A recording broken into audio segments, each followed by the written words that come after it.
Under the Knife by H. G. Wells.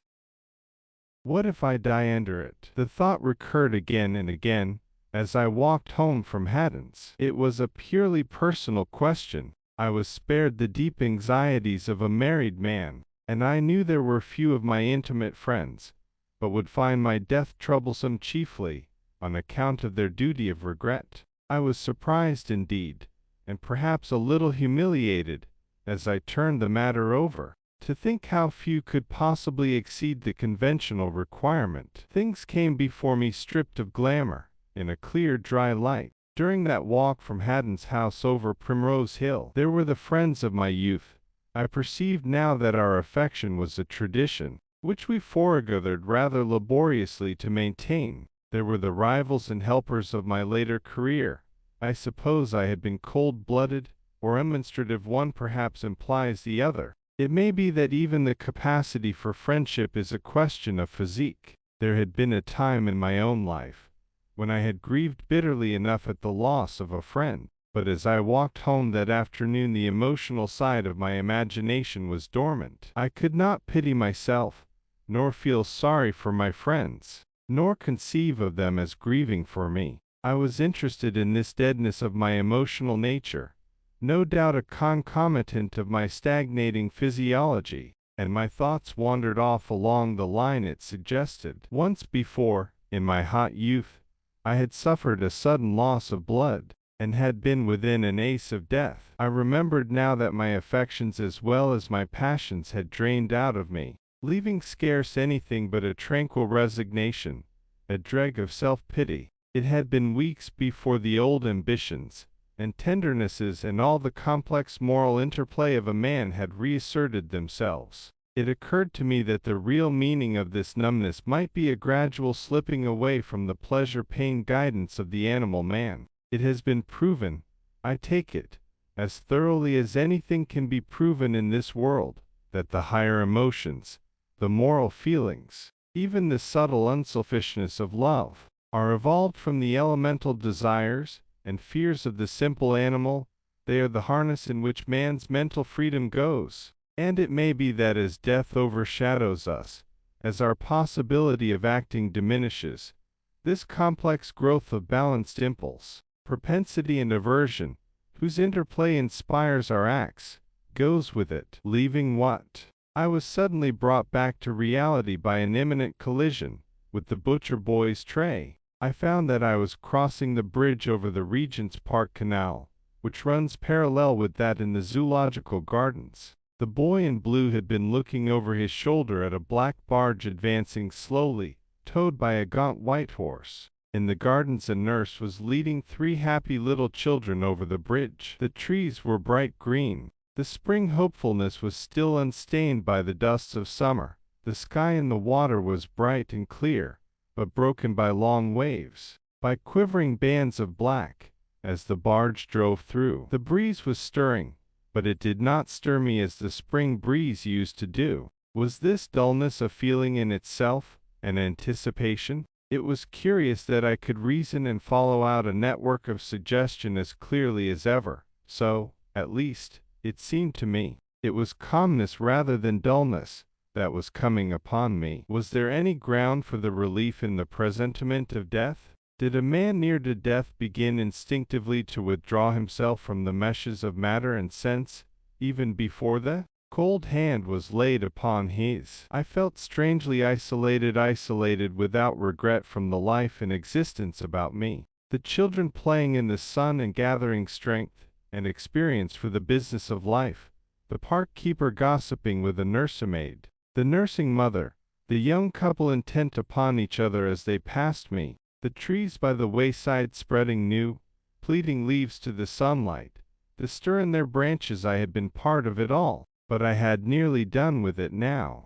Some way down the broad walk I perceived that I was tired, and that my feet were heavy. It was hot that afternoon, and I turned aside and sat down on one of the green chairs that lined the way. In a minute I had dozed into a dream, and the tide of my thoughts washed up a vision of the resurrection. I was still sitting in the chair, but I thought myself actually dead, withered, tattered, dried, One eye, I saw, pecked out by birds. Awake, cried a voice, and incontinently the dust of the path and the mold under the grass became insurgent. I had never before thought of Regent's Park as a cemetery, but now, through the trees, stretching as far as I could see, I beheld a flat plain of writhing graves and healing tombstones. There seemed to be some trouble. The rising dead appeared to stifle as they struggled upward. They bled in their struggles. The red flesh was torn away from the white bones. Awake, cried a voice, but I determined I would not rise to such horrors. Awake, they would not let me alone. Wake up, said an angry voice, a Cockney angel. The man who sells the tickets was shaking me, demanding my penny. I paid my penny, pocketed my ticket, yawned, stretched my legs, and, feeling now rather less torpid, got up and walked on towards Langham Place. I speedily lost myself again in a shifting maze of thoughts about death. Going across Marrowbone Road into that crescent at the end of Langham Place, I had the narrowest escape from the shaft of a cab, and went on my way with a palpitating heart and a bruised shoulder. It struck me that it would have been curious if my meditations on my death on the morrow had led to my death that day. But I will not weary you with more of my experiences that day and the next. I knew more and more certainly that I should die under the operation.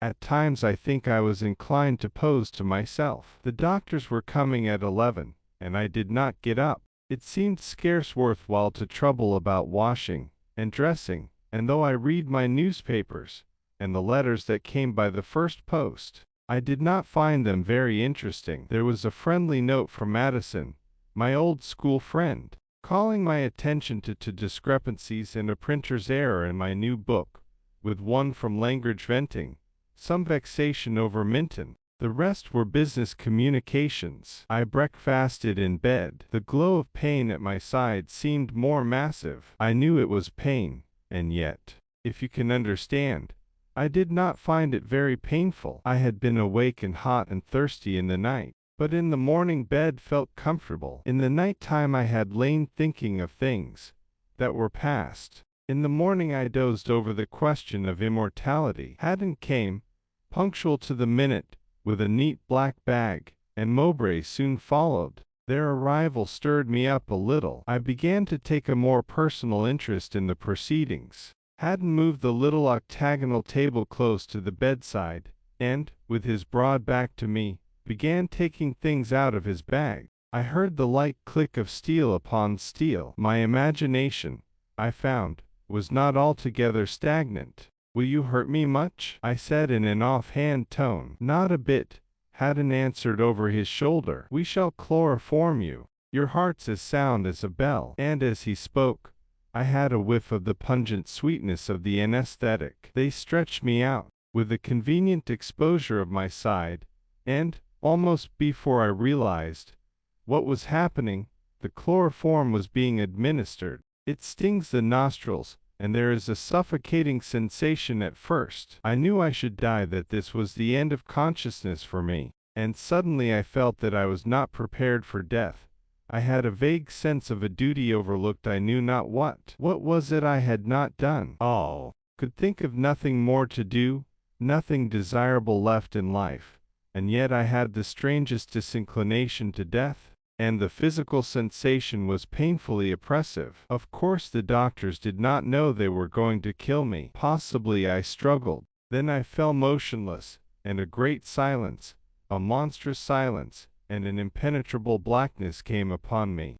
There must have been an interval of absolute unconsciousness, seconds or minutes. Then with a chilly, unemotional clearness, I perceived that I was not yet dead. I was still in my body. But all the multitudinous sensations that come sweeping from it to make up the background of consciousness had gone, leaving me free of it all. No, not free of it all, for as yet something still held me to the poor stark flesh upon the bed held me, yet not so closely that I did not feel myself external to it, independent of it, straining away from it. I do not think I saw, I do not think I heard, but I perceived all that was going on. And it was as if I both heard and saw Haddon was bending over me. Mowbray behind me, the scalpel, it was a large scalpel, was cutting my flesh at the side under the flying ribs. It was interesting to see myself cut like cheese, without a pang,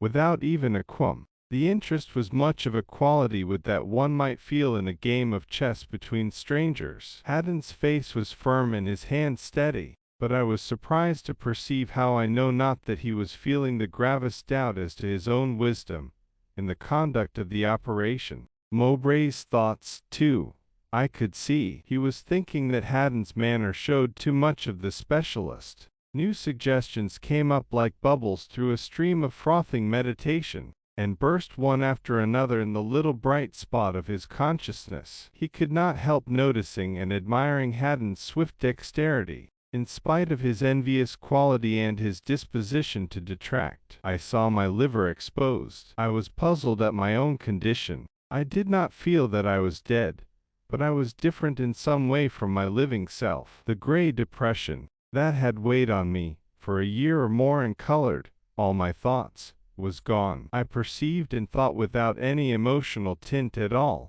I wondered if everyone perceived things in this way under chloroform, and forgot it again when he came out of it. It would be inconvenient to look into some heads, and not forget. Although I did not think that I was dead, I still perceived quite clearly that I was soon to die. This brought me back to the consideration of Haddon's proceedings. I looked into his mind, and saw that he was afraid of cutting a branch of the portal vein. My attention was distracted from details by the curious changes going on in his mind. His consciousness was like the quivering little spot of light, which is thrown by the mirror of a galvanometer. His thoughts ran under it like a stream, some through the focus bright and distinct, some shadowy in the half-light of the edge. Just now the little glow was steady, but the least movement on Mowbray's part, the slightest sound from outside, even a faint difference in the slow movement of the living flesh he was cutting,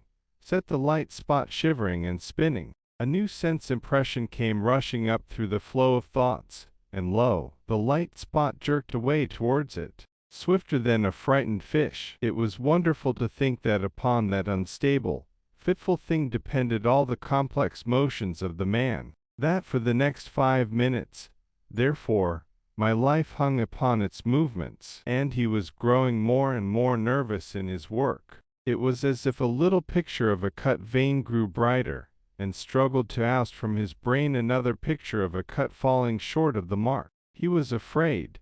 His dread of cutting too little was battling with his dread of cutting too far. Then, suddenly, like an escape of water from under a lock gate, a great approach of horrible realization set all his thoughts swirling, and simultaneously I perceived that the vein was cut. He started back with a hoarse exclamation, and I saw the brown-purple blood gather in a swift bead, and run trickling. He was horrified. He pitched the red-stained scalpel onto the octagonal table, and instantly both doctors flung themselves upon me, making hasty and ill-conceived efforts to remedy the disaster. Said Mowbray, gasping, but I knew that I was killed, though my body still clung to me. I will not describe their belated endeavors to save me, though I perceived every detail. My perceptions were sharper and swifter than they had ever been in life. My thoughts rushed through my mind with incredible swiftness, but with perfect definition. I can only compare their crowded clarity to the effects of a reasonable dose of opium. In a moment it would all be over, and I should be free. I knew I was immortal, but what would happen I did not know. Should I drift off presently, like a puff of smoke from a gun, in some kind of half-material body, an attenuated version of my material self? Should I find myself suddenly among the innumerable hosts of the dead, and know the world about me for the phantasmagoria it had always seemed? Should I drift to some spiritualistic scenes, and there make foolish, incomprehensible attempts to effect a purblind medium? It was a state of unemotional curiosity, of colorless expectation. And then I realized a growing stress upon me, a feeling as though some huge human magnet was drawing me upward out of my body. The stress grew and grew. I seemed an atom for which monstrous forces were fighting. For one brief, terrible moment sensation came back to me. That feeling of falling headlong which comes in nightmares, that feeling 1,000 times intensified, that and a black horror swept across my thoughts in a torrent. Then the two doctors, the naked body with its cut side, the little room, swept away from under me and vanished, as a speck of foam vanishes down an eddy. I was in mid-air. Far below was the West End of London, receding rapidly, for I seemed to be flying swiftly upward, and as it receded, passing westward like a panorama, I could see, through the faint haze of smoke, the innumerable roofs chimney set, the narrow roadways, stippled with people and convences, the little specks of squares, and the church steeples like thorns sticking out of the fabric. But it spun away as the earth rotated on its axis, and in a few seconds, as it seemed, I was over the scattered clumps of town about Ealing, the little Thames a thread of blue to the south, and the Chiltern Hills and the North Downs, coming up like the rim of a basin, far away and faint with haze. Up I rushed, and at first I had not the faintest conception what this headlong rush upward could mean. Every moment the circle of scenery beneath me grew wider and wider, and the details of town and field, of hill and valley, got more and more hazy and pale and indistinct. A luminous gray was mingled more and more with the blue of the hills, and the green of the open meadows, and a little patch of cloud, low and far to the west, shone ever more dazzlingly white. Above, as the veil of atmosphere between myself and outer space grew thinner, the sky, which had been a fair springtime blue at first, grew deeper and richer in color, passing steadily through the intervening shades, until presently it was as dark as the blue sky of midnight, and presently as black as the blackness of a frosty starlight, and at last as black as no blackness I had ever beheld. And first one star, and then many, and at last an innumerable host broke out upon the sky, more stars than anyone has ever seen from the face of the earth. For the blueness of the sky and the light of the sun and stars sifted, and spread abroad blindingly. There is diffused light even in the darkest skies of winter, and we do not see the stars by day only because of the dazzling irradiation of the sun. But now I saw things I know not how, assuredly with no mortal eyes, and that defect of bedazzlement blinded me no longer. The sun was incredibly strange and wonderful. The body of it was a disk of blinding white light, not yellowish, as it seems to those who live upon the earth, but livid white, all streaked with scarlet streaks and rimmed about with a fringe of writhing tongues of red fire, and shooting halfway across the heavens from either side of it, and brighter than the Milky Way, were two pinions of silver white, making it look more like those winged globs I have seen in Egyptian sculpture than anything else I can remember upon earth. These I knew for the solar corona, though I had never seen anything of it but a picture during the days of my earthly life. When my attention came back to the earth again, I saw that it had fallen very far away from me. Field and town were long since indistinguishable, and all the varied hues of the country were merging into a uniform bright gray, broken only by the brilliant white of the clouds that lay scattered in flocculent masses over Ireland and the west of England. For now I could see the outlines of the north of France and Ireland, and all this island of Britain, save where Scotland passed over the horizon to the north, or where the coast was blurred or obliterated by cloud. The sea was a dull gray, and darker than the land, and the whole panorama was rotating slowly towards the east. All this had happened so swiftly that until I was some 1,000 miles or so from the earth I had no thought for myself. But now I perceived I had neither hands nor feet, neither parts nor organs, and that I felt neither alarm nor pain. All about me I perceived that the vacancy, for I had already left the air behind, was cold beyond the imagination of man, but it troubled me not. The sun's rays shot through the void, powerless to light or heat until they should strike on matter in their course. I saw things with a serene self-forgetfulness, even as if I were God. And down below there, rushing away from me, countless miles in a second, where a little dark spot on the gray marked the position of London. 2 doctors were struggling to restore life to the poor hacked and outworn shell I had abandoned. I felt then such release, such serenity as I can compare to no mortal delight I have ever known. It was only after I had perceived all these things that the meaning of that headlong rush of the earth grew into comprehension. Yet it was so simple, so obvious, that I was amazed at my never anticipating the thing that was happening to me. I had suddenly been cut adrift from matter. All that was material of me was there upon earth, whirling away through space, held to the earth by gravitation, partaking of the earth inertia, moving in its wreath of epicicles round the sun, and with the sun and the planets on their vast march through space. But the immaterial has no inertia, feels nothing of the pull of matter for matter.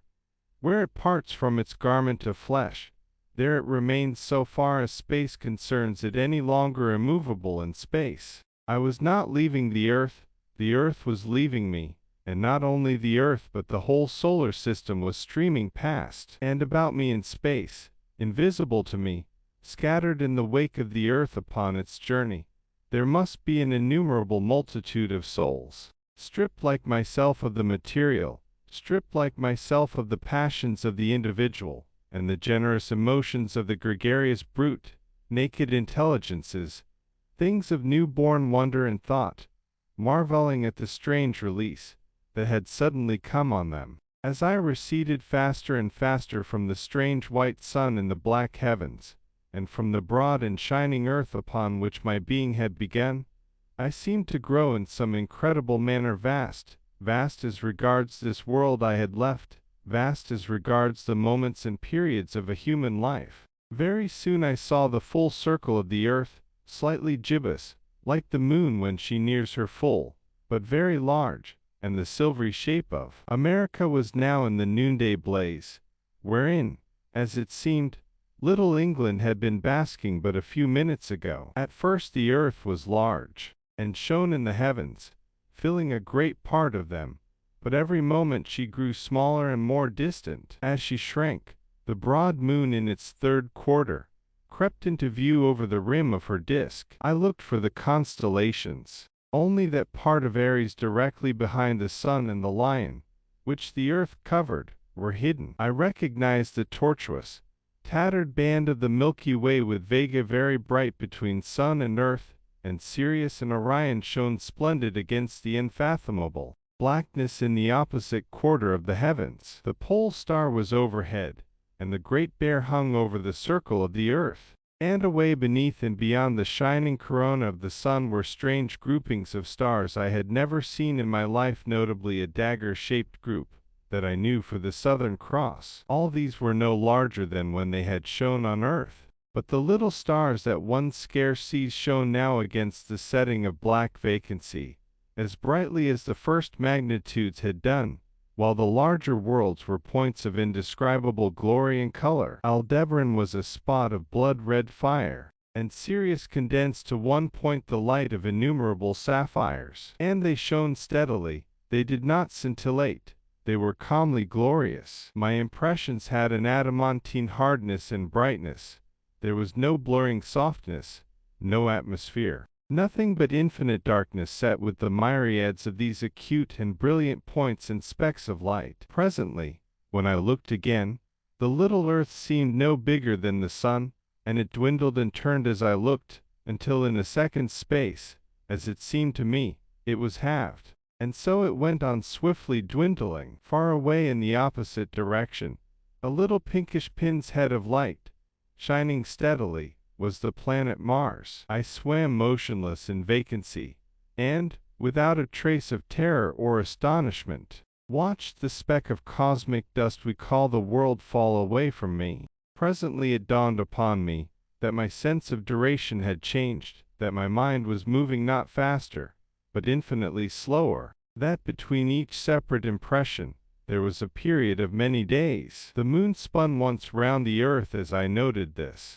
and I perceived clearly the motion of Mars in his orbit. Moreover, it appeared as if the time between thought and thought grew steadily greater, until at last 1,000 years was but a moment in my perception. At first the constellations had shone motionless against the black, background of infinite space, but presently it seemed as though the group of stars about Hercules and the Scorpion was contracting, while Orion and Aldebaran and their neighbors were scattering apart. Flashing suddenly out of the darkness there came a flying multitude of particles of rock, glittering like dust specks in a sunbeam, and encompassed in a faintly luminous cloud. They swirled all about me, and vanished again in a twinkling far behind. And then I saw that a bright spot of light, that shone a little to one side of my path, was growing very rapidly larger, and perceived that it was the planet Saturn rushing towards me. Larger and larger it grew, swallowing up the heavens behind it, and hiding every moment a fresh multitude of stars. I perceived its flattened, whirling body, its disk-like belt, and 7 of its little satellites. It grew and grew, till it towered enormous, and then I plunged amid a streaming multitude of clashing stones, and dancing dust particles and gas eddies, and saw for a moment the mighty triple belt, like 3 concentric arches of moonlight above me, its shadow black on the boiling tumult below. These things happened in 1/10 of the time it takes to tell them. The planet went by like a flash of lightning. For a few seconds it blotted out the sun, and there and then became a mere black, dwindling, winged patch against the light. The earth, the mother mode of my being, I could no longer see. So with a stately swiftness, in the profoundest silence, the solar system fell from me, as it had been a garment, until the sun was a mere star amid the multitude of stars, with its eddy of planet specks lost in the confused glittering of the remoter light. I was no longer a denizen of the solar system. I had come to the outer universe. I seemed to grasp and comprehend the whole world of matter. Ever more swiftly the stars closed in about the spot where Antares and Vega had vanished in a phosphorescent haze, until that part of the sky had the semblance of a whirling mass of nebulae, and ever before me yawned vaster gaps of vacant blackness, and the stars shone fewer and fewer. It seemed as if I moved towards a point between Orion's belt and sword, and the void about that region opened vaster and vaster every second, an incredible gulf of nothingness, into which I was falling.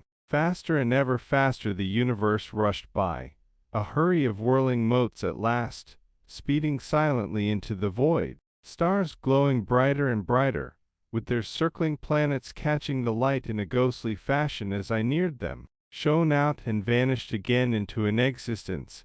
Faint comets, clusters of meteorites, winking specks of matter, eddying light points, whizzed past, some perhaps 100 millions of miles or so from me, at most, few nearer, traveling with unimaginable rapidity, shooting constellations, momentary darts of fire, through that black, enormous night. More than anything else, it was like a dusty draught, sunbeam lit. Broader and wider and deeper grew the starless space, the vacant beyond, into which I was being drawn. At last a quarter of the heavens was black and blank, and the whole headlong rush of stellar universe closed in behind me, like a veil of light that is gathered together. It drove away from me, like a monstrous jack-o'-lantern driven by the wind. I had come out into the wilderness of space. Ever the vacant blackness grew broader, until the hosts of the stars seemed only like a swarm of fiery specks,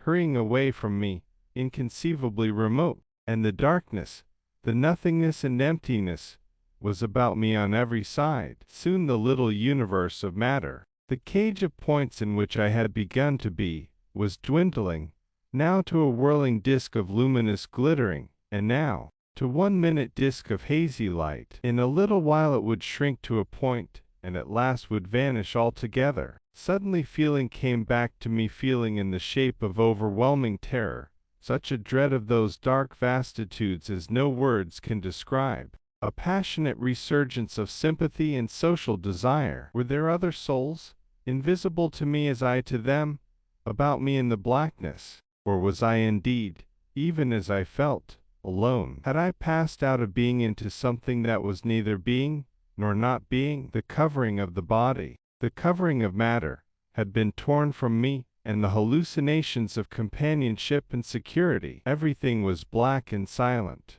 I had ceased to be. I was nothing. There was nothing, save only that infinitesimal dot of light that dwindled in the gulf. I strained myself to hear and see, and for a while there was naught but infinite silence, intolerable darkness, horror, and despair. Then I saw that about the spot of light, into which the whole world of matter had shrunk, there was a faint glow, and in a band on either side of that the darkness was not absolute. I watched it for ages, as it seemed to me, and through the long waiting the haze grew imperceptibly more distinct, and then about the band appeared an irregular cloud of the faintest, palest brown. I felt a passionate impatience, but the things grew brighter so slowly that they scarce seemed to change. What was unfolding itself? What was this strange reddish dawn in the interminable night of space? The cloud's shape was grotesque. It seemed to be looped along its lower side into four projecting masses, and, above, it ended in a straight line. What phantom was it? I felt assured I had seen that figure before, but I could not think what, nor where, nor when it was. Then the realization rushed upon me. It was a clenched hand. I was alone in space, alone with this huge, shadowy hand, upon which the whole universe of matter lay like an unconsidered speck of dust. It seemed as though I watched it through vast periods of time. On the forefinger glittered a ring, and the universe from which I had come was but a spot of light upon the ring's curvature, and the thing that the hand gripped had the likeness of a black rod. Through a long eternity I watched this hand, with the ring and the rod, marveling and fearing, and waiting helplessly on what might follow. It seemed as though nothing could follow, that I should watch forever, seeing only the hand and the thing it held, and understanding nothing of its import. Was the whole universe but a refracting speck upon some greater being? Were our worlds but the atoms of another universe, and those again of another, and so on through an endless progression? And what was I? Was I indeed immaterial? A vague persuasion of a body gathering about me came into my suspense. The abysmal darkness about the hand filled with impalpable suggestions, with uncertain, fluctuating shapes. Then, suddenly, came a sound, like the sound of a tolling bell, faint, as if infinitely far, muffled, as though heard through thick swathings of darkness, a deep, vibrating resonance, with vast gulfs of silence between each stroke. And the hand appeared to tighten on the rod, and I saw far above the hand, towards the apex of the darkness, a circle of dim phosphorescence,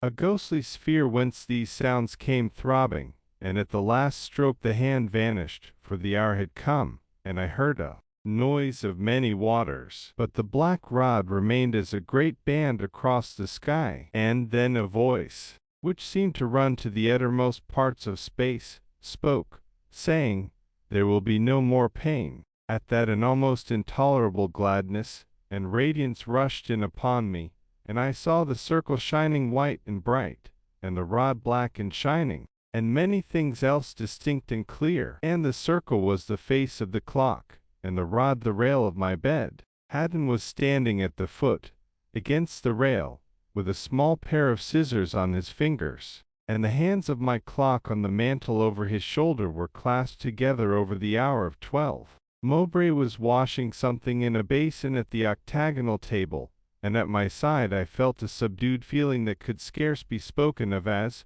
pain. The operation had not killed me, and I perceived, suddenly, that the dull melancholy of half a year was lifted from my mind. End. Subscribe to my channel to receive notifications of new audiobooks. If you like the material, you can give it a thumbs up